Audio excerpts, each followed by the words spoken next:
Have you ever found yourself in this position? Do you know, the diet's going really, really well, you're eating healthily, you're on track, and then something happens, you don't know what, but the next thing you are stuffing cake and just rubbish into your mouth, and you're like, what am I doing? No! It's like, what is this? So in today's video, I am going to be talking about self-sabotage, what it is, and keep watching because then I've got some tips for you on how to stop the self-sabotage. So hi, I'm Vanessa McLennan, and this is the place to be to help you with your emotional eating, poor eating habits, and weight loss. So if you want to see more videos like this, please click the subscribe button, click the bell, and you'll be notified of my next videos, which come out every single Thursday. Have you, or has anybody else ever said to you, do you know what, you are your own worst enemy? So why do we do it? Because generally, let's say, you know, we have our goal, we have, let's say, a vision for ourselves, and we're like, right, okay, I'm going to start the healthy eating plan. And so off we go, and things are going really, really well. You know, we're on track, we're eating healthily, we're enjoying it. And then something maybe just happens. I don't know, maybe it's like a little thought that creeps in. Maybe we're just feeling a bit low, a little bit stressed. And then in comes this thought, it's like, do you know, maybe this is too good to be true. Maybe I'm not good enough. Maybe, I can't keep doing this. Maybe, do you know, actually I really do just want that cake. And it all goes out the window, and before we know it, we have sabotaged ourselves. So what is this self-sabotage? So it's exactly that. It is perhaps this inner voice, this inner critic in us, or maybe we feel, I know some of my clients have said that they feel that there is this really good side to them, and that perhaps sits on one shoulder, but then on the other side, they have got this other side that feels bad, that feels, you know, this evil. It's almost like this inner devil in them, inner demon in them, that when things are going really, really well, this inner devil, demon, inner critic comes out and rips it all apart, stops it, like really sabotages our success, you know, sort of makes us do something that's just not very good for us, takes us off plan. And of course, then we end up being really frustrated, really annoyed with ourselves, because we're like, why did I just do that? So why do we do it? Well, believe it or not, it's this part of us that actually wants to keep us safe, wants to keep us protected, and wants to keep us in perhaps what we know already. Now that might sound really weird, because you might be thinking, well, how is it keeping us safe when, you know, actually all I ends up doing is, you know, leading me to a bit of self-destruction, or I end up doing something that's not very good for me, when that's really not very safe. So yet it might sound weird. So we are not sabotaging ourselves consciously, so hence it's coming from the unconscious.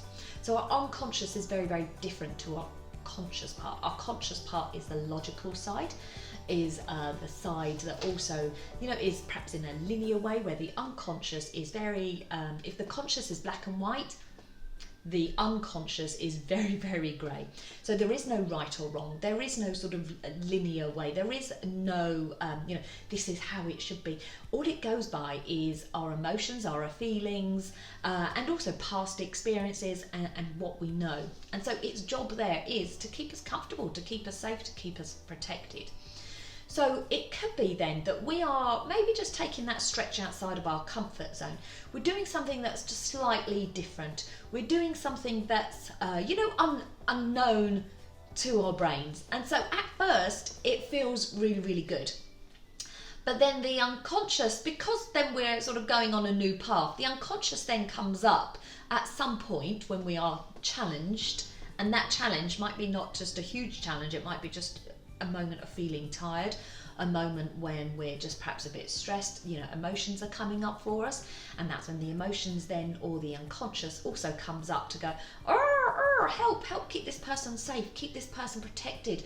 I don't like this new way of what this person is doing, so let's get it to go back to the old way, because that is when she felt happy, or he felt happy. That's when, you know, they felt safe and protected. If we then look at this part of our sabotage, instead of an evil part of us, a part of us that we don't want, so bear with me because I know we don't want it, but a part of us that we perhaps want to get rid of, turn that round and look at it in a way of, okay, actually it's here to help us.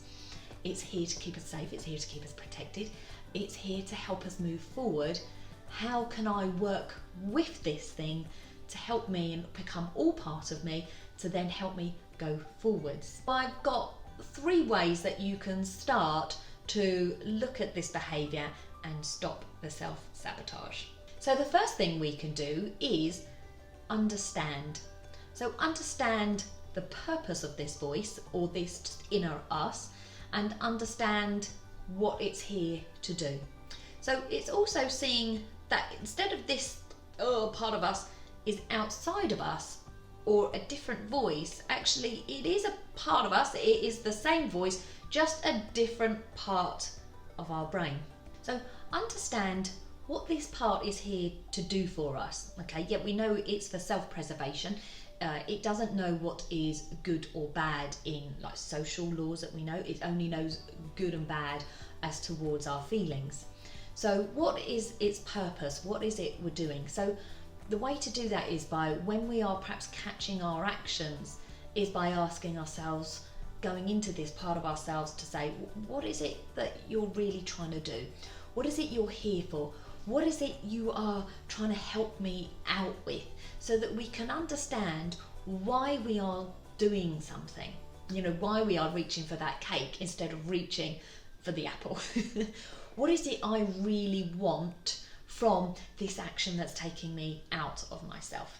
When we can learn what the underlying then emotions or the underlying need is, so for instance, you might ask yourself, why did I eat that cake? So the trick is here is not to beat yourself up about it, because then you're not going to learn anything. You're just going to go on that same cycle again and again, and then it will just be really frustrating. So it's to stop and just to have, again, that understanding of yourself with compassion, you know, to say, look, why did I go for that cake? So ask with, being intrigued by it rather than, frustration or annoyance about it. Why did I go for that cake? Why did I go for those crisps and those sweets? What did I really want in that moment? Was I hungry? Okay, if I was hungry, how come I didn't go for a healthy meal? Well, I couldn't be bothered to cook. I couldn't be bothered to prep. Okay, so really what I need to address is, how do I perhaps make food prep easier? How do I make food prep more enjoyable? So do you see you tackle the underlying issue rather than getting annoyed and frustrated and then it not going anywhere. So that's the purpose of it. So once you can understand that, you can start working on that. The second tip is, what are your habits? So these could be just small, really inconsequential habits that you do day in, day out, but they are so small that you don't even notice them. But however, they are still, and they're just taking you on that wrong path. So for instance, a small habit could be, you put sugars in your teas and your coffees, and you might have 2, 3, 4, 5, 6 sugars, when you'd be okay, every single day, that is then just taking me further and further away from my weight loss goal. Another small habit could be that you have syrup in your coffee, where again, that is just full of sugar. Another habit could be that at 4 o'clock in the afternoon, you start to feel that slump, you start to feel tired, and you want to pick me up. So what you do, you reach for that bar of chocolate, and you might think, it's only little, it's only a small bar, it's not going to kill me, it doesn't hurt. But no, it might not hurt then, but day after day after day after day, and you keep doing it, it's going to add up. So what small habits do you have that, once you start monitoring your day, once you start being a lot more observant with yourself, once you start just really noticing what small habits you have, you can then look and think, right, what ones do I want to stop? So my tip is to just tackle one habit at a time.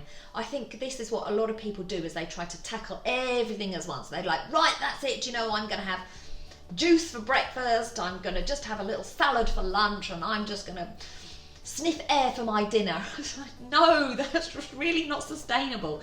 You want to make, weight loss long term, as in you want to make it sustainable over the long term and you want to make it enjoyable. So just pick one small habit that you want to change, and it could be a tiny thing. So instead of having 6 sugars in your tea, you cut down to 5. All right. Instead of having a chocolate bar for your afternoon snack, you perhaps have a protein bar. All right. So just pick one habit at a time, get that habit, and then once you're happy with that habit, move on to the next habit, because then you know you are slowly moving in that right direction. My third tip is negative self-talk. What you are saying to yourself every single day, day in, day out, again, could be really sabotaging your success and again, taking you down the path that you don't want to go. So for instance, the negative self-talk could be that when you do have that cake, you justify it to yourself. You go, oh, do you know what, it's all right, it's only a bit of cake, it's only a little bit, it won't kill me. What you're doing again is you're like telling your brain that it's okay to have this cake when really you don't want the cake. Do you have negative self-talk where you bash yourself up, you beat yourself up, all these things like, I'm not good enough, I'm not pretty enough, do you know, I don't deserve to be the slim, happy person that I really want to be. All of this is just, again, keeping you in that downward spiral and just keeping you pressed down. So again, just change it one step at a time. Really listen out for this voice that you've got, the inner critic again that comes up for you, and it might be saying, do you know what, I'm not good enough. So change it around. So you might be positive to say, do you know what, I'm good enough. I'm good enough for where I am, and I'm good enough for the next step. Do you know, I don't deserve to be the attractive, slim person that I want to be. Turn it around, be like, do you know what, I am good enough. I do deserve it. Why don't I deserve it? Everyone else deserves it. So yes, I do deserve it. It is my birthright to be the person that I want to be. So yes, I do deserve to be the happy, slim, vivacious person that I want to be. So recognise that sabotage is not here to, take you down. It's not this part of you that's here to just go down. No, it's actually here to protect us, and it's here to preserve us. So instead of bashing it, look at it as in it's a friend to us. It's here to protect us, and how we can work with it. How can we recognise the emotions that are driving it? How can we recognise what our real needs are, and then we can work on those needs, and that's what will help us go forwards. So comment below if you sabotage your own actions. How do you sabotage yourselves? I'd love to know. Get into a conversation with you. I'd be really interested to hear what your thoughts are on this. So comment below with what you sabotage yourself with. And if you like this video, please give it a thumbs up. And I will see you next week. Thank you.